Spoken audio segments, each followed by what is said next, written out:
찬양 가사처럼 오늘 수고하고 무거운 짐진 모든 분들 하나님의 위로와 또 세심을 주시는 은혜를 경험하게 주의 이름으로 축복합니다. 오늘은 종교개혁 주일로 지키고 있습니다. 우리 안양제일교회는 대한예수교 장로회 통합축에 소속되어 있습니다.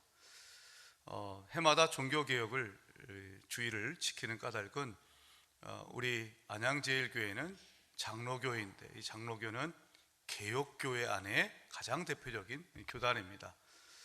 중세에 타락한 교회에 맞서서 신앙의 본질을 외치고 추구하였던 개신교 프로테스탄트, 그것이 바로 우리 개혁교회입니다.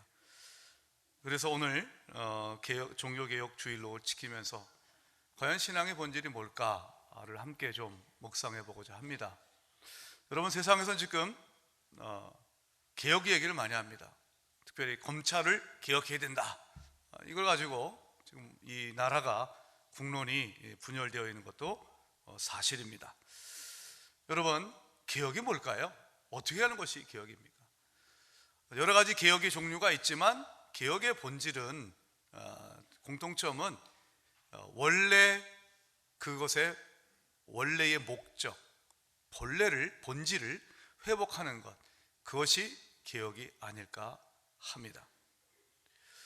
종교개혁은 신앙의 본질로부터 벗어난 중세 교회에 대한 신앙의 본질을 회복하자는 사실 운동이었습니다. 그렇다면 종교개혁자들이 얘기했던 신앙의 본질은 무엇일까? 보통 종교개혁 정신을 하면 크게 다섯 가지 모토가 있습니다. 한 문절 따라해 보십시다. 오직 말씀, 오직 은혜, 오직 믿음, 오직 그리스도, 오직 하나님께 영광. 네, 이 다섯 가지 가운데 세 개만 따로 떼어서 이야기할 때도 많이 있습니다.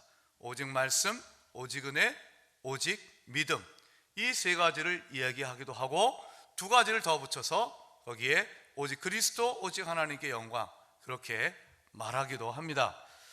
이 다섯 가지는 아까 우리 기도해 주신 장로님 말씀하신 것처럼 우리의 신앙이 정말 본질을 잘 지키고 있는 것일까, 우리 교회가 정말 신앙의 본질을 잘 지키고 있는 교회인가를 평가하는 좋은 기준이 될 것입니다.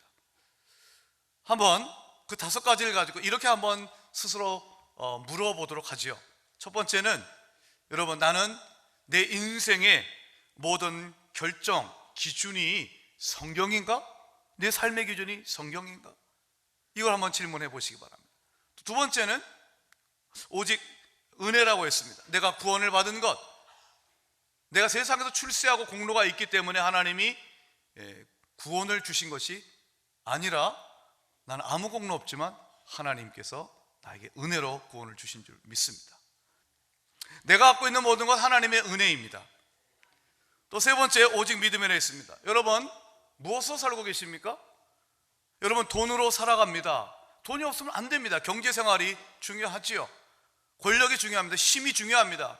건강도 중요합니다. 그런데 권력, 힘, 돈, 이 모든 것이 하나님 또한 우리에게 주시는 선물이지만, 축복이지만 우리는 그것으로 살아가지 않습니다. 오직 의인은 믿음으로 말미암아 사는 줄 믿습니다. 그것이 그렇게 믿음으로 살아갈 때 나는 신앙의 본질을 지키는 것이죠. 또 네 번째가 오직 그리스도였습니다. 여러분, 예수 그리스도의 유일한 구세주 되심 믿으십니까? 여러분, 요즘에 혼합주의가 얼마나 많은지 모르겠어요. 여러분, 예수 그리스도의 유일한 구원자 되심, 이것이 우리가 세례받을 때 고백했는데 지금도 그렇게 고백하며 살아가고 계십니까? 이게 바로 나의 신앙의 본질을 체크하는 것입니다. 오직 예수 그리스도, 오직 복음, 그것이 바로 우리가 신앙의 본질로 얘기하는 것입니다. 마지막 다섯 번째가 오직 하나님께 영광이라고 했습니다. 솔리데오 그로리아, 이런 얘기도 합니다. 여러분, 내가 하는 일, 내가 살아가는 목적, 하나님을 영화롭게 하고 그분을 영원토록 즐거워하는 것이다라는 웨스트민스터 소요리 문답 1번. 하나님의 영광, 하나님께 영광. 여러분 그렇게 살고 계십니까? 자, 이 5가지가 신앙의 본질을 얘기하고 있어요. 자, 우리 한번 복습 한번 해볼까요? 5가지. 자, 첫 번째 따라합시다. 오직 말씀, 오직 은혜, 오직 믿음, 오직 예수 그리스도, 오직 하나님께 영광. 이 5가지를 중세교회는 지키지 못했어요. 그래서 개혁하자라고 했었던 것이었습니다. 세계적으로 유명한 커피 전문점으로 스타벅스가 있습니다. 스타벅스. 근데 여러분, 이 스타벅스 한창 잘 나갔던 그때 무리한 확장 전략을 하다가 그만 한 2007년쯤에 사업이 많이 어려워졌습니다. 여러분, 그때 이 스타벅스를 창업했던 하워드 슐츠가 다시 CEO로 복귀하였습니다. 그게 2008년이었습니다. 2008년 복귀한 다음에 이 하워드 슐츠가 이 창업주였던, 스타벅스 창업자였던 하워드 슐츠가 내었던 첫 번째 구호가 무엇이었는가? 이것이었습니다. 다시 커피로, Refocus to Coffee. 커피에 다시 초점을 맞추자. 커피점에 갔는데 인테리어도 괜찮아요. 음악도 참 괜찮은 노래가 나오고 그래요. 근데 커피 맛이 영 아니야. 그건 커피점이 아니죠. 교회가 여러분 건물 크다고 교회의 본질을 회복하는 건 아니죠. 물론 여러분, 교회에 좋은 건물도 필요합니다. 우리의 특별히 차세대를 위해서 좋은 공간을 정말 마련해 주고 싶어요. 젊은 부부들이 좀 찾을 수 있는 그런 공간도 있고, 우리 어른들이 쉴 수 있고, 집에 가기 싫은 교회, 이게 제가 원하는 교회입니다. 집에 가기 싫어 죽겠어. 교회가 너무너무 좋아서. 그러려면 공간도 필요하고 시설도 잘 갖춰져 있어야 합니다. 그러나 그것이 본질은 아니지요. 교회는 오직 말씀, 오직 은혜, 오직 믿음, 오직 그리스도, 그리고 오직 하나님께 영광, 이 신앙의 본질을 압축한 5가지가 있을 때에 교회를 교회라고 말할 수 있는 것입니다. 특별히 교회는 하나님의 말씀이 선포되는 곳이어야 됩니다. 설교는 강연과 강의가 아닙니다. 세상엔요, 강의 잘하는 사람이 얼마나 많은지 몰라요. 저도 그 강의를 통해서 좀 더 나은 설교자가 되기 위해서 또 배우기도 하고, 지식도, 인문학적인 지식, 또 세상의 지식도 많이 습득하고자 합니다. 참 잘합니다. 부럽습니다. 그러나 여러분, 이 강단에서는 하나님의 말씀이 선포되어 있죠. 복음이 선포되어 있죠. 여러분, 성경책 다 갖고 계시죠? 집에 성경책 한두 개는 다 있습니다. 그럼 제가 여쭤보겠습니다. 성경책은 있지만 말씀도 여러분의 영혼에 담고 계십니까? 그것이 중요한 것이죠. 사랑하는 여러분, 교회의 본질은 바로 말씀, 은혜, 믿음, 그리스도, 하나님께 영광입니다. 특별히 오늘 저는 세례 요한의 삶을 통해서 여러분들과 이 말씀이라고 하는 이 부분을 함께 좀 나누고자 합니다. 자, 지난주에 말씀드린 것처럼 세례 요한은 자기 분수를 아는 사람이었습니다. 자기를 부인하는 사람이었습니다. 그가 죄 사함을 받게 하는 회개의 세례를 선포했을 때 사람들이 그를 추앙했습니다. 따라왔습니다. 그래서 적지 않은 사람들이 그를 그리스도라고 생각했습니다. 자, 이때 이제 제사장과 레위인들이 그를 찾아와서 묻습니다. 3가지 질문하죠. 오늘 말씀 19절부터 22절 보면 3가지 질문을 가지고 이 종교 지도자들과 세례 요한이 묻고 대답하는 내용이 나옵니다. 첫 번째, 네가 그리스도냐 묻습니다. 그런데 요한이 뭐라고 말하는가? 분명히 얘기했습니다. 분명히 이렇게 얘기합니다. 숨기지 아니하고 드러내어 말했다. 분명히 밝힌다는 얘기입니다. 뭐라고 얘기합니까? 나는 그리스도가 아니라고 합니다. 그러자 또한 묻습니다. 그렇다면 하나님이 종만에 보내시겠다고 예언했던 그 엘리야냐? 아니다라고 얘기합니다. 그렇다면 구약이 예언한 그 선지자냐? 아니라고 얘기합니다. 나는 아니다, 아니다, 아니다 3번 부인합니다. 그러자 사람들이 묻습니다. 그러면 네 정체가 무엇이냐? 누구냐라고 묻습니다. 그때 세례 요한이 이렇게 대답하죠. 오늘 말씀 23절을 우리 한번 같이 읽어보도록 합시다. 함께 읽습니다. 시작.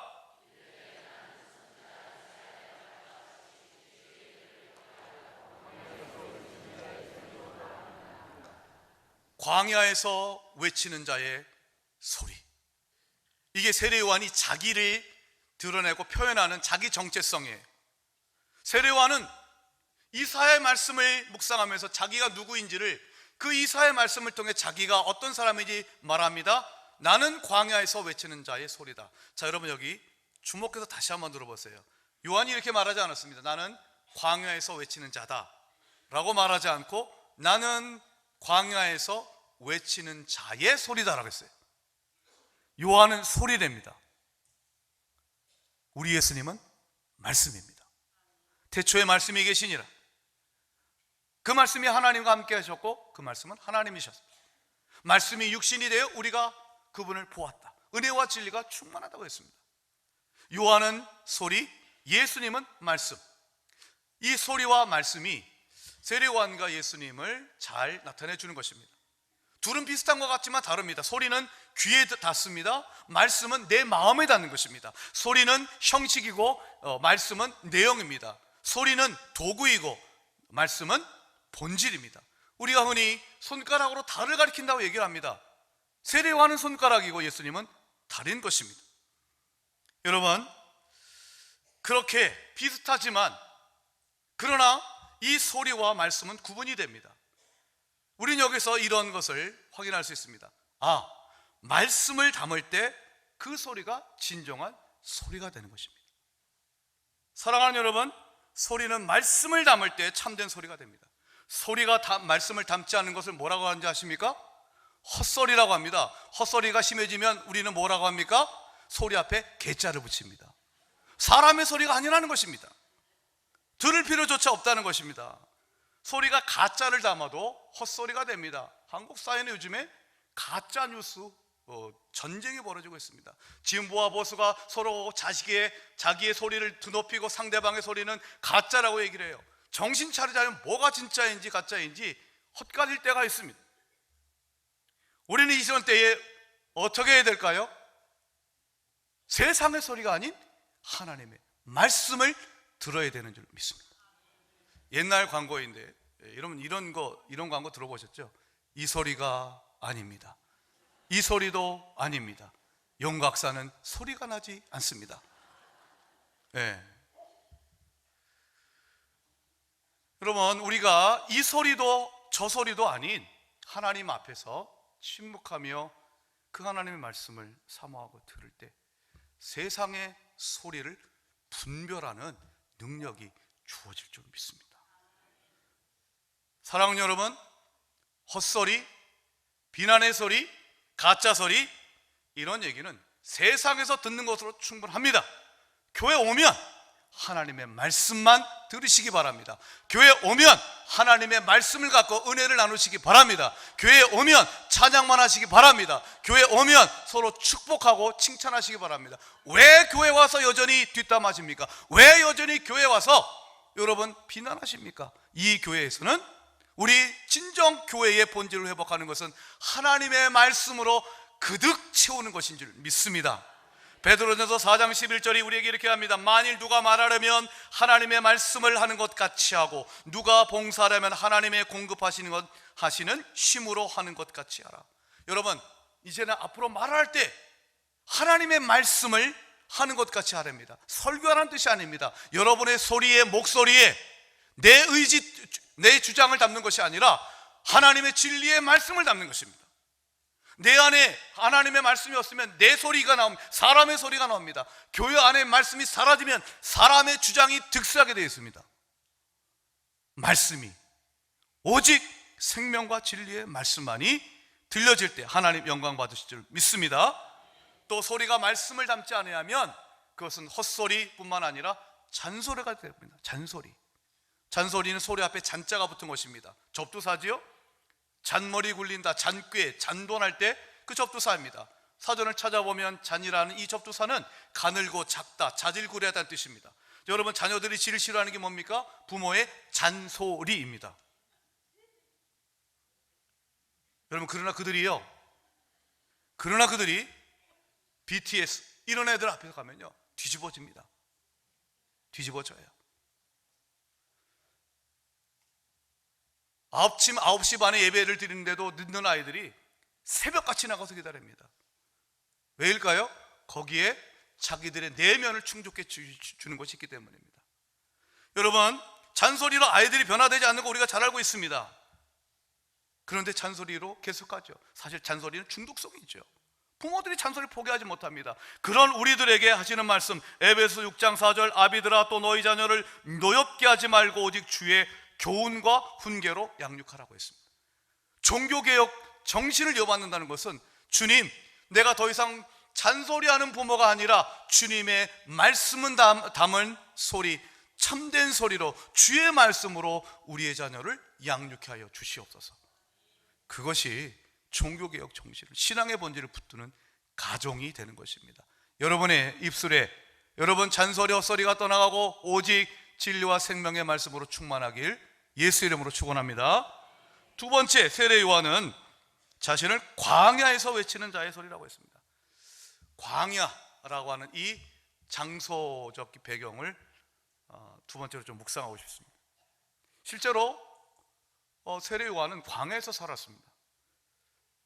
낙타토롯을 입고 그리고 메뚜기와 석청, 야생 꿀을 먹으며 살았다고 했습니다. 왜 광야에 있었을까라고 하는 점, 학자들은 보통 이렇게 얘기를 합니다. 먼저 말씀을 뜻하는 히브리어를 다바르라고 하는데, 광야를 뜻하는 히브리어는 미드바르라고 합니다. 이 미자를 빼면 드바르가 되죠. 말씀 다바르, 광야, 미자 빼면 드바르, 다바르, 드바르, 굉장히 발음 비슷합니다. 말씀과 광야는 서로 긴밀히 연관되어 있습니다. 광야에서는 이 원래 말씀을 뜻하는 이 다바르라고 하는 히브리어는 광야에서 목자가 양떼를 이끌기 위해서 하는 모든 일체의 말을 가리키는 것입니다. 여러분, 광야에서는 양이 살기 위해서는요, 딱 한 가지입니다. 목자의 말을 듣는 것입니다. 목자의 말을 듣기만 하면 목자가 알아서 푸른 초장으로 인도하고 쉴만한 물가로 인도하고 사망의 음침한 골짜기로 다닐지라도 그 지팡이와 막대기로 자신을 보호하는 목자가 있어서 안전할 수 있게 되는 것입니다. 그것이 원래 말씀의 의미입니다. 그렇다면 이 말씀과 광야를 우리가 합친다면 이렇게 우리가 신앙의 메시지를 도출할 수 있지 않겠습니까? 여러분, 세상의 소리에 귀를 닫고 그리고 오직 하나님만이 나를 살릴 수 있다는 절박한 심정, 양의 심정을 갖고 목자 대신 주님 앞에 나아가 주의 말씀 들려주시옵소서. 그 자리가 광야입니다. 광야에 가야 살 수 있습니다. 광야에서만 하나님의 말씀을 들을 수 있습니다. 하나님은 누구에게 당신의 말씀을 허락하십니까? 오직 광야에서 목자의 말을 들어야만 산다고 하는 절박한 심정을 갖고 있는 양떼의 심정을 갖고 세상의 소리에 귀를 닫고 하나님 앞에 그 말씀에 귀 기울이는 사람, 그 장소를 확보한 사람, 나만의 광야, 나만의 골방이 있는 사람, 그 사람에게 하나님의 말씀은 임하는 것입니다. 예수님도 여러분 하루 종일 사역을 하시고 치유하시고 하셨지만 새벽 미명에 일어나셔서 광야에 가셔서 빈들에 가셔서 기도하셨습니다. 광야에서만 하나님의 말씀을 들을 수 있습니다. 세례 요한도 마찬가지입니다. 누가복음 3장 1절과 2절을 보면 세례 요한에게 임한 하나님의 말씀에 대해서 이렇게 얘기합니다. 한번 자막을 한번 같이 보시도록 하겠습니다. 자, 함께 읽도록 하죠. 시작.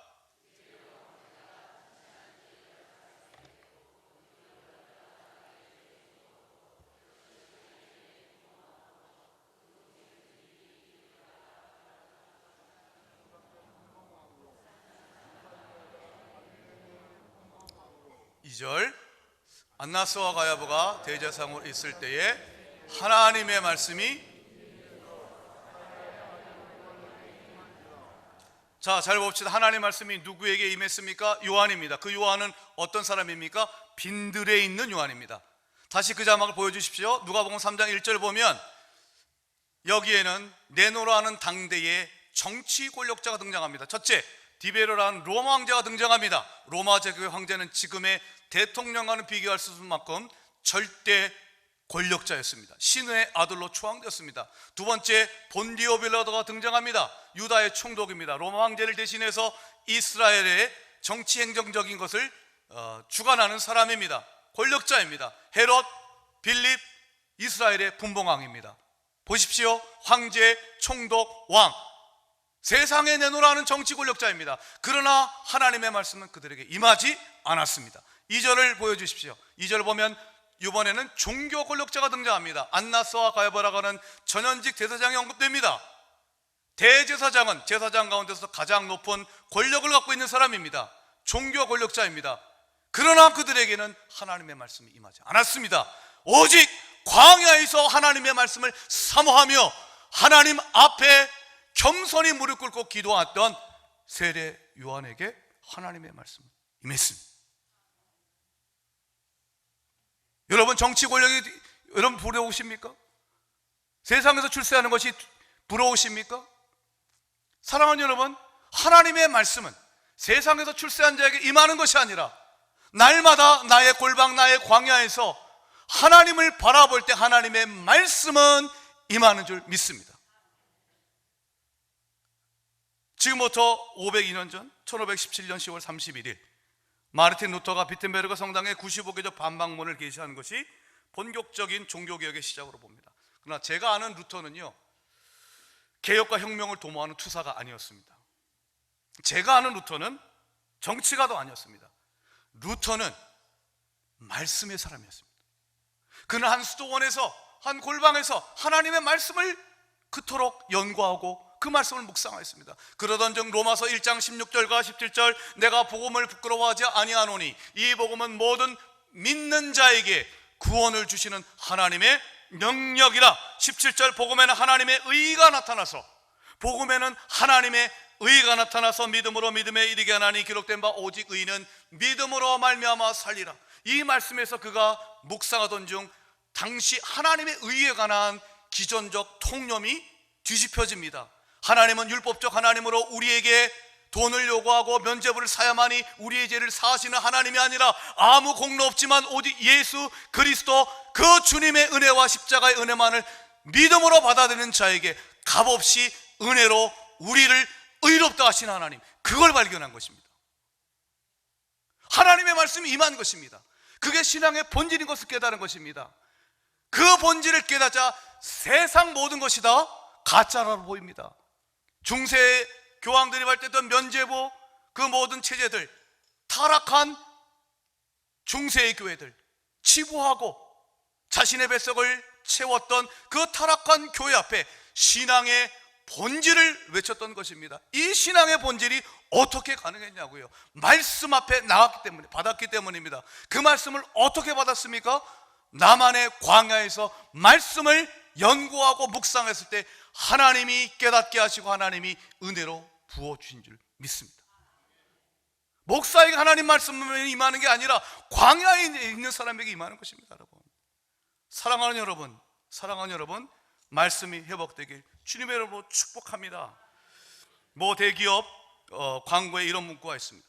세상의 모든 새로움은 안으로부터 시작된다. 안에서 답을 찾았는데 밖에서 문제를 못 풀 리 없고, 안이 단단하다면 밖이 흔들 리 없고, 안이 새로워졌는데 밖이 그대로일 리 없다. 너무 성경적인 이 광고예요. 내 안에 하나님의 말씀이 가득 차면, 그 말씀으로 새로워지면, 여러분, 우리의 밖은 내 안에 말씀으로 새로워짐으로 말미암아 우리의 밖도 역시 새롭게 되고 강건하게 될 줄 믿습니다. 마지막으로 세례 요한은 광야에서 외치는 자의 소리였는데 무엇을 외쳤는가? 23절 보니까 이르되 나는 선지자 이사야의 말과 같이 주의 길을 곧게 하라고 광야에서 외치는 자의 소리로라 라고 말했습니다. 주의 길을 예비한다, 곧게 한다, 이 말은 회개를 의미하는 것이죠. 23절 그 다음에 24절부터 28절에는 요한의 사역을 세례로 묘사하고 있습니다. 세례가 무엇입니까? 세례는 내가 하나님 앞에 회개하니 이제 앞으로 하나님의 뜻대로 살 것이니 그 결단을 이제 물세례를 통해서 확증한 것입니다. 요한은 광야에서 말씀을 받았습니다. 그 말씀은 다름 아닌 회개의 외침이었습니다. 자금 한국 사회는 국민이 뽑아준 국회의원의 대의 정치는 실종하고 국민들이 광장에 길거리에 나와서 구호를 외치는 광장의 정치가 이루어지는 것은 아닌가 그렇게 생각합니다. 여러분, 광장의 소리는 정치적 구호입니다. 그러나 광야의 소리는 회개의 외침입니다. 회개 없이 개혁은 있을 수 없습니다. 회개 없는 구원도 없습니다. 회개 없는 나라 사랑도 없습니다. 우리가 붙들어야 될 것은 정치 구호 이전에 하나님의 말씀 앞에서 회개하고 회개할 것을 외치며 주의 길을 곧게 하는 것입니다. 마르틴 루터가 얘기했던 95기도 방만본의 첫 번째 역시 회개입니다. 우리 주 예수 그리스도께서 회개하라고 하셨습니다. 이 말씀의 뜻은 그리스도인이라 할지라도 생활 속에서 잘못한 것이 있다면 회개하며 살아가야 한다는 것입니다. 네 번째, 참된 마음의 반성은 자기를 미워하는 것이니 이것은 우리가 천국에 들어갈 때까지 계속되어야 한다는 것입니다. 95기도 방법은 제 다섯 번째, 교황은 자기와 자기 교회가 만든 법을 범한 죄 외에는 그 누구의 죄도 사면할 권한이 없습니다. 여러분, 95기도 반박문이라고 하는 이 마르틴 루터가 내건 것의 이 핵심은 무엇인가 하면 회개라는 겁니다. 이 회개를 주님 앞에 하고 평생토록 해야 하며, 또한 그 회개한 자에게 사면할 권한을 갖고 있는 사람은 사제나 교황이 아닌 오직 하나님 예수 그리스도 뿐이다. 이게 바로 95기도 방법문의 핵심인 것입니다. 제가 기억하는 아름다운 광장의 소리가 있습니다. 1970년대에 여의도 광장에서 있었던 기도의 소리였습니다. 1980년 제가 중학교 3학년이었을 때 당시 CCC 주최로 세계 복음화 대성회가 여의도 광장에서 있었습니다. 저도 교회분들과 함께 따라갔습니다. 100만 명이 운집했다고 했습니다. 엄청난 성도들이 함께 모여서 그 광장에서 울려 퍼졌던 소리는 하나님의 은혜로 내가 구원받았고 나 같은 죄인 살리신 하나님의 은혜를 찬양하는 찬양의 소리였습니다. 그때 광장에서 울려 퍼진 소리는 회개의 소리였습니다. 나 같은 죄인도 예수 그리스도 앞에 나가게만 하면 우리 하나님께서 그 십자가의 은혜로 나의 죄를 사해 주신다는 은혜의 소리였습니다. 그때 그 광장에서 울려 퍼졌던 소리는 하나님 앞에 모든 사람은 죄인이고 나 같은 죄인을 살리신 하나님 앞에 주여 나의 죄를 용서하여 주시옵소서 밤새도록 비를 맞으며 울부짖었던 회개의 소리였습니다. 그것이 제가 기억하는 가장 아름다운 광장의 소리였습니다. 오늘은 종교개혁 주일입니다. 이 종교개혁 주일이 우리 모두 세례 요한처럼 광야에서 회개를 외치는 자의 소리가 되길 주의 이름으로 축원합니다. 기도하겠습니다.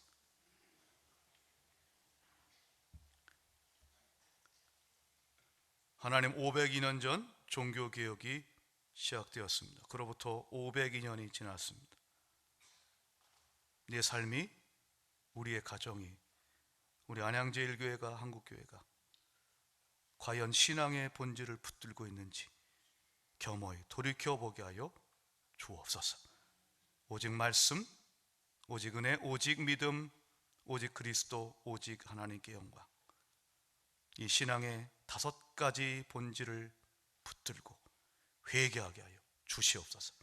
그리고 광야에서 외치는 자 세례 요한처럼 우리도 말씀을 담은 소리로 살게 하여 주옵소서. 예수 그리스도 이름으로 기도합니다.